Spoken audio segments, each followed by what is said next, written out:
We're on our way out for our first paddle of the season. It's a really early season trip and we're heading out on Superior. We're gonna stay close to shore and keep it safe, but we've also got some neoprene. I have a neoprene vest and also pants on underneath my other pants, just for some extra warmth and protection if we do go in. And so I've got this underlayer. I'm gonna throw on my vest, and then I'm gonna throw on a wool layer and a windbreaker to keep warm.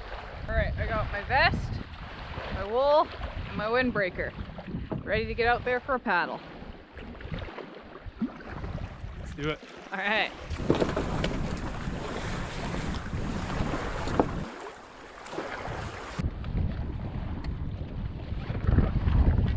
Oh, the new boat floats.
Probably looks all sunny and warm here, but it's actually quite cool. It's actually below zero still. But our wetsuits, which we're trying for the first time, are really adding a lot of warmth. Feels kind of like seal blubber is how we've been describing it. It's nice.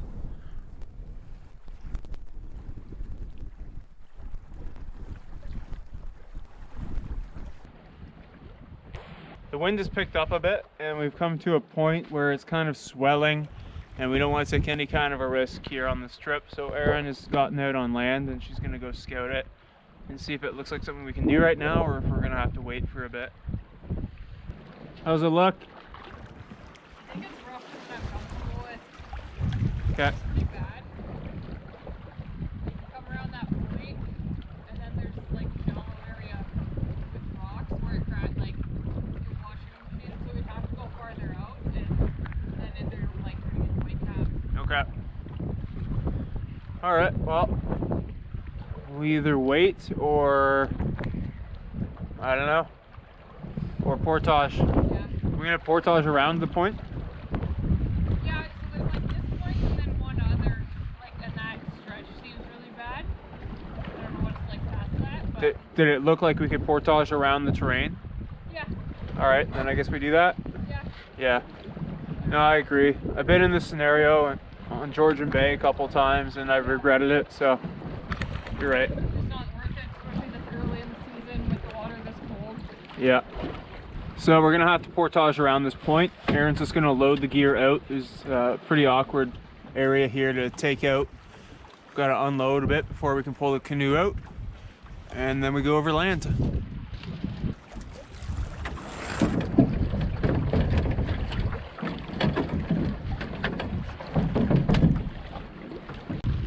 Got pretty rough on us out there, and because it's Lake Superior and because it's so early in the season, we decided to take a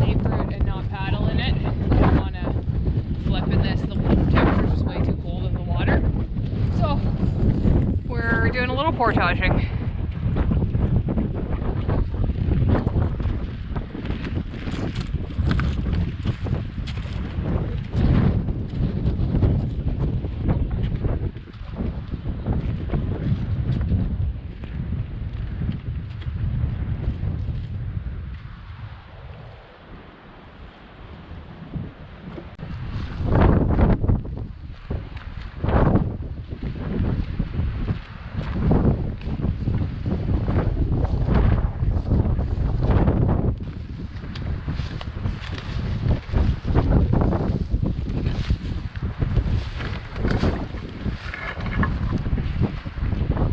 This improvised portage has gotten a little more difficult than we hoped. Had to climb quite a bit to stay on reasonable terrain. But as you can see, the wind is just getting ferocious, so there was no other option.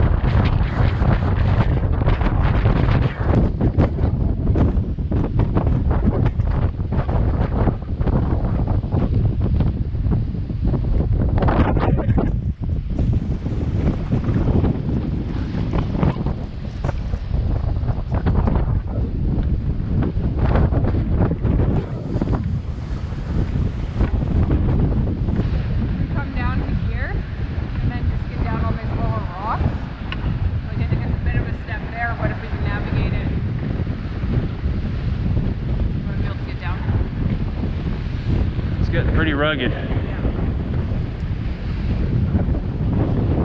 This is the problem with Superior paddling here. These weren't even supposed to be the conditions, and now the wind is just extreme. It's almost blowing us over. We've had to retreat back from the point. It was just too rugged to get around with big packs, heavy packs on. We're gonna see if we can get around on the other side of it now, the inland side. We could camp anywhere, but we had our hearts set on this one spot, and I think it'd be better for fishing and shore fishing. So we'd like to get there if we can.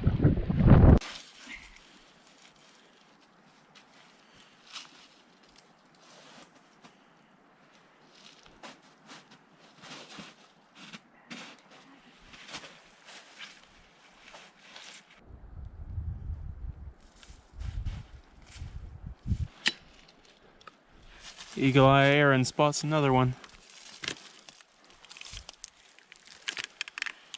Chaga is a mushroom that grows on birch trees, believed to have medicinal properties, highly concentrated with antioxidants primarily. But the benefits are unproven on humans technically, but it is highly concentrated with antioxidants. Yeah, and if it has benefits, that's great. If not, it's just nice to be able to harvest something in our backyard and drink tea out of it. Yeah, Erin loves doing it. I love it. It's her new favorite hunt. Yeah, solid. Nice. Thanks, tree. There's one, I think, starting here as well. Too small for harvesting, but you can see it.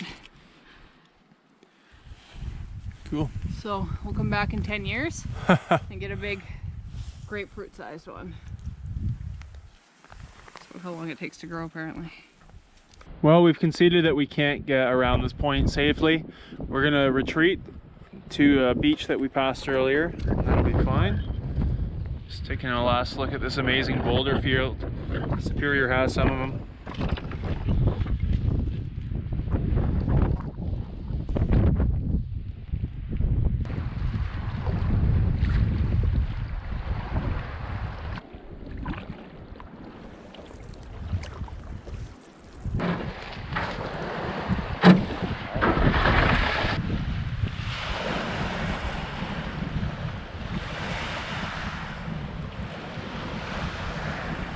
Sucks to say this, but we're calling it going home. There's just not a lot for us to do here in particular, and tomorrow will be windbound.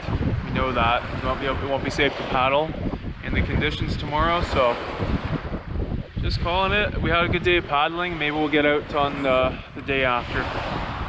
There's also a fire ban here, so you can't have a fire. It's cold overnight. It'll be -6 overnight tonight, so there's just not a lot of joy left to have here this weekend, so just enjoying what time we had out here.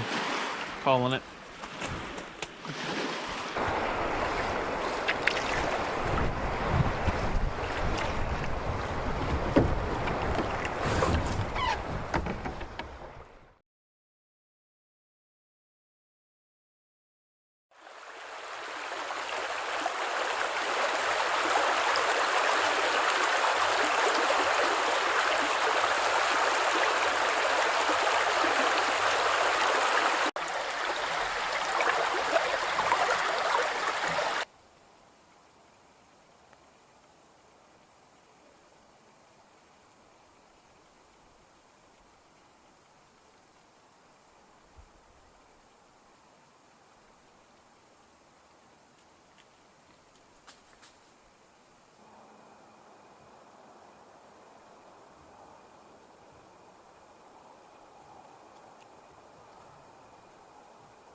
We noticed what looks to be poop here. It's gotta be, it's on top of the snow. I can't think of why soil would be on top of snow. And there's just a massive pile of it here. We're wondering if like a bear came out of hibernation and took the biggest poop ever. Or a territory marker. We're not sure. Maybe it's some kind of fungus? That always I don't know. could be a big dog, no? Or is that a cat track? Could be.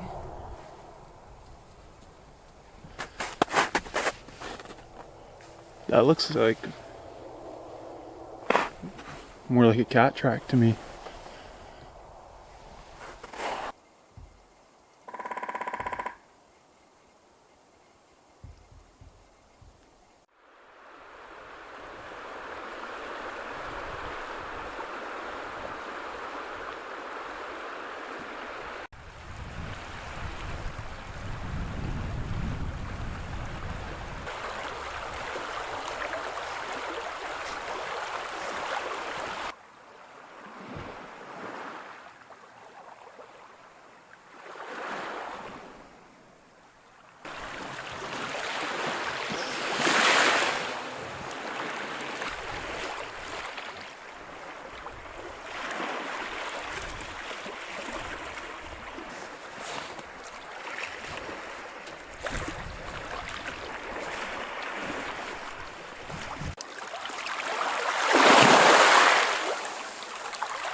So I've come up to this little pool here on this creek, which is never paddled for sure.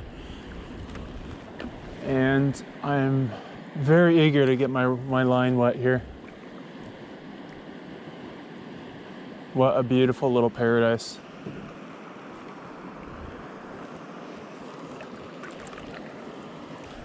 Just trying to position myself so I don't get pulled back down in the current. Get the net ready.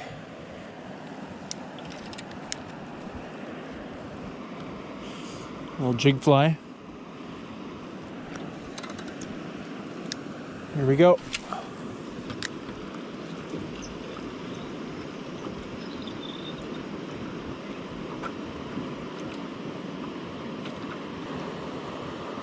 What a paradise. Still nothing, which is shocking, except that there's a waterfall about a half a kilometer downstream. So the only habitat for this fishery would have to be those 500 meters, which is not a lot, especially in the winter. So maybe it's fishless. It's hard to believe sometimes, but it can be the case. For sport fish anyway. Probably has minnows. I'm scouting this route for viability just out after work here, and it's looking pretty rough. Not thinking this is gonna be one I'll do. Little tracks, maybe mink or something. This is Mink Creek, but there are mink everywhere here. Oh, you can see a little sliding trail here. I would guess mink. Still 3 feet of snow in the bush here, May 4th. A cavity like this really freaks me out. It looks almost like a breathing hole for a bear because it's iced up around that hole. I wouldn't be surprised if something lives in there. I have my bear spray in hand. Oh, that gives me the creeps. And it wouldn't be uncommon. There's like a nice uprooted tree kind of slanted here to provide a bit of a base. And actually, it might look a bit trodden down there. I should probably go. I don't think this is gonna be viable anyway. Well, you know what? I've come this far. There's probably nothing in there. I'm gonna keep going. Oh, jeez.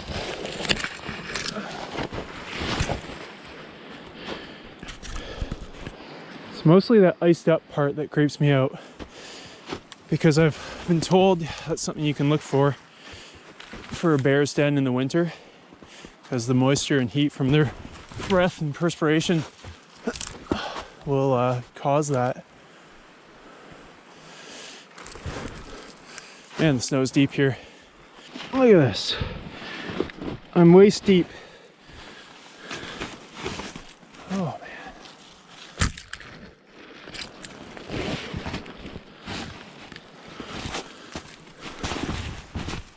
Didn't think I'd need my snowshoes. It's not so bad out of the bush, the snow. Yeah, creek looks pretty knotted up there with alder. Okay, well now I know. Gotta walk past that creepy spot back there again though. Taking the slightly wider route. Oh.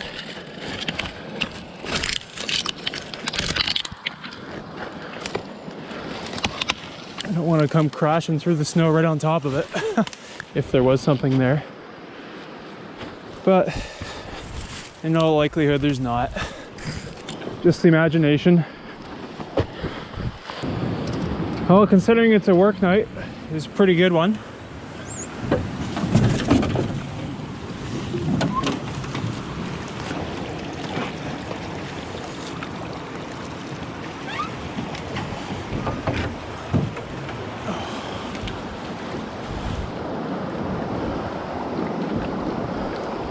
I've got neoprene socks on and these gaiters.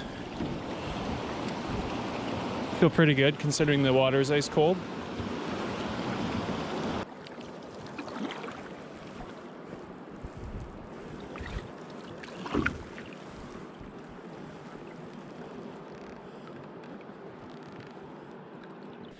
I'm out solo in the new 17-foot canoe for the first time today.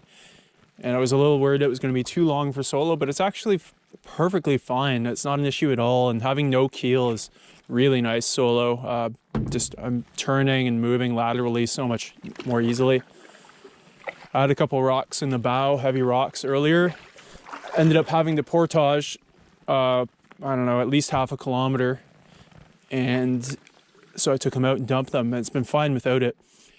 These pads on the yoke are fantastic. I've know some people speak disparagingly of them, but they're really very comfortable. This canoe is 65 pounds, and I would hardly know it with those pads.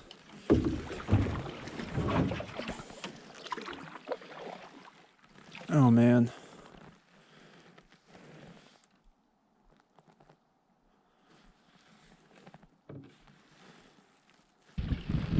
There's the beaver again. Hello. So it's May 4th today. The emergency order in Ontario that bans crownland camping is currently extended to May 12th. So there's a chance that in 8 days that ban could be over and we can get back to real life. I'm really struggling with it. I'm sure a lot of you are as well. But keep social distancing. We're almost there, I hope.